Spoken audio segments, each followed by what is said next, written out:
What's good in the hood, y'all? By the time I'm recording this, I'm a fresh 19-year-old. God, I'm so old.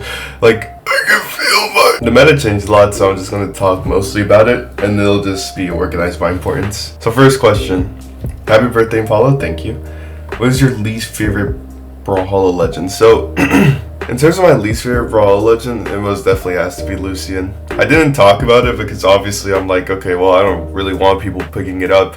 So when one of the top players of 2022 picks it up, then I have a problem.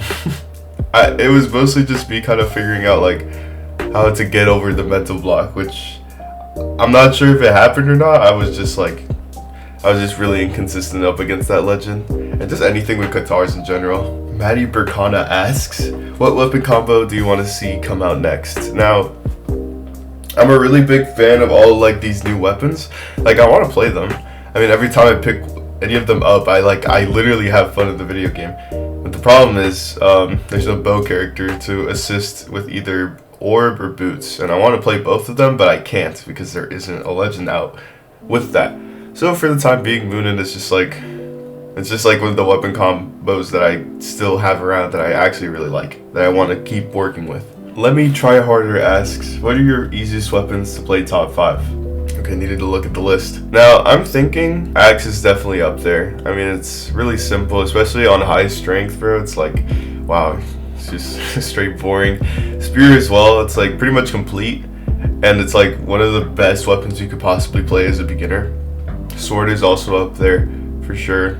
You can just constantly knock away the opponent, and you don't ever feel uncomfortable usually.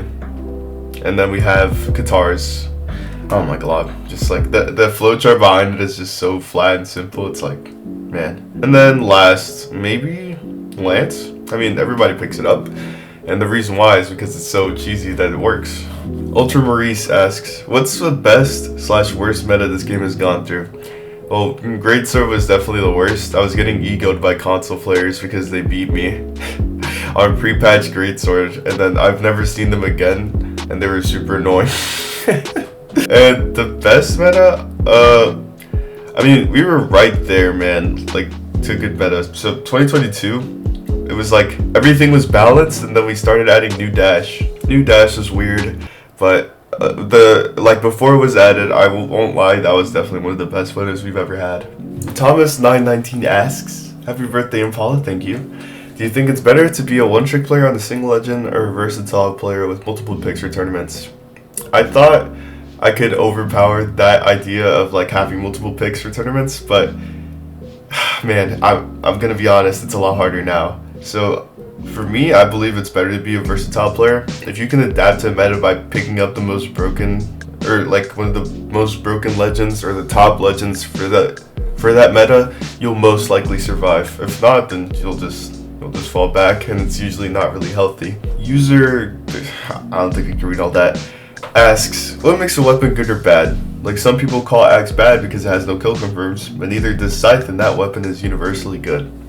So, a lot of what makes string weapons really good is the ability to bully a person to death. So, if you have weapons like Scythe who can just constantly get opportunities to have those kills, and Axe just kind of has like a handful, and usually they're kind of hard to hit unless it's neutral light, and you just bully with D-light, it's kind of hard to kill with. But with Scythe, you get multiple opportunities to constantly knock the opponent away, which is what makes that character, or any character that holds that weapon, really good. So not only does the character have a weakness that can easily be covered, it also has all of the pluses that just come with string weapons, and just any other weapon that was developed after Scythe, except for maybe Greatsword. That weapon sucks. What do you think will be the next big meta in Brawl? Like, what character or weapon? Also, happy birthday, Imp, love your videos. Thank you, appreciate it. And the next big meta, I honestly believe, has to go with 7.